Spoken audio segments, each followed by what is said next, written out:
Adobo, whether it is pork or chicken or a combination of both, is widely regarded as the unofficial national dish of the Philippines.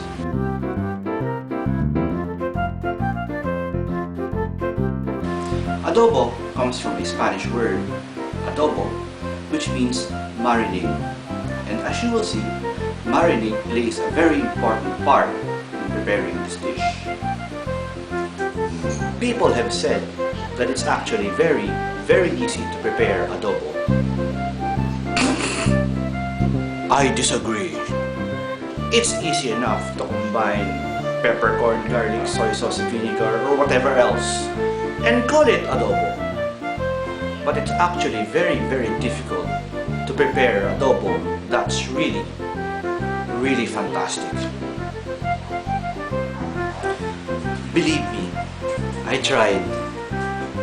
This is not the first time I'm attempting to do this video or cook this dish, you know. Massive fail each time I try. Massive fail. It's really a matter of finding the right proportion between soy sauce and vinegar. That's the tricky part. Of course, I will not be making this video if I was still unsuccessful in cooking adobo that was good enough for me. There are actually many adobo recipes here on YouTube. You can try them all if you like. But if you like my particular recipe of adobo, I would love to hear from you. However, if you don't like my recipe, please feel free to go to Jollibee and buy Chicken Joy. Okay? For my particular recipe of chicken adobo, here are my ingredients. 1 kilo chicken, 2 bulbs of garlic, chopped, bay leaves, ginisa seasoning mix. If you do not have this in your particular area, you can always replace it with salt, vinegar, soy sauce, and black pepper. The choice of what kind of vinegar to use is actually very important. Do not even attempt to use those apple cider vinegars or balsamic vinegars. It's actually very specific. It can be either the hardcore vinegar made from coconut found on the jungles of Nagcarlan here in the Philippines, or you can use the red cane vinegar made from sugarcane. This is actually an important brand which I suppose should be available in your area. I found this produces the best results.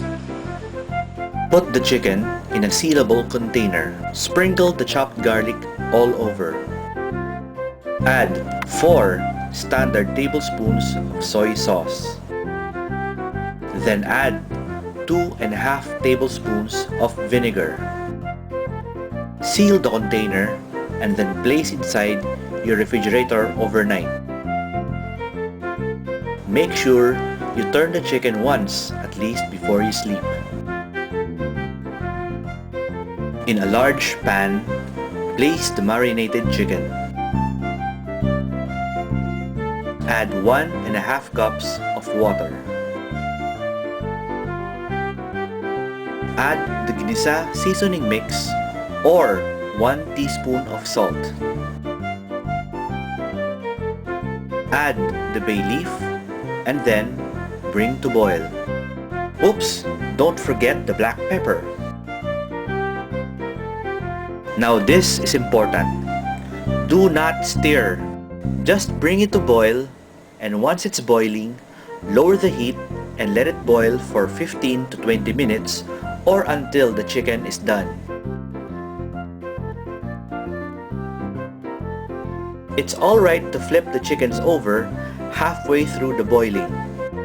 Add a bit of water if you see the sauce reducing too much. Remove the chicken, but don't throw away that sauce. Separate the garlic from the sauce with a strainer. Then place the sauce in a container.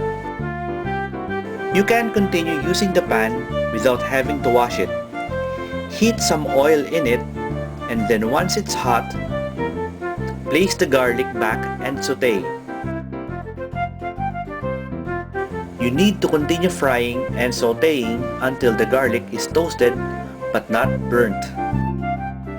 Lower the heat and place back the chicken and let it fry for a few minutes. Carefully remove the oil from the pan, leaving the chicken and the toasted garlic. Place back the sauce and bring it back to boil. The garlic might have stuck to the pan, so try to scrape it off just a little bit, mixing it with the sauce. And once this is boiling, you're all done. You've now just cooked your chicken adobo. Congrats!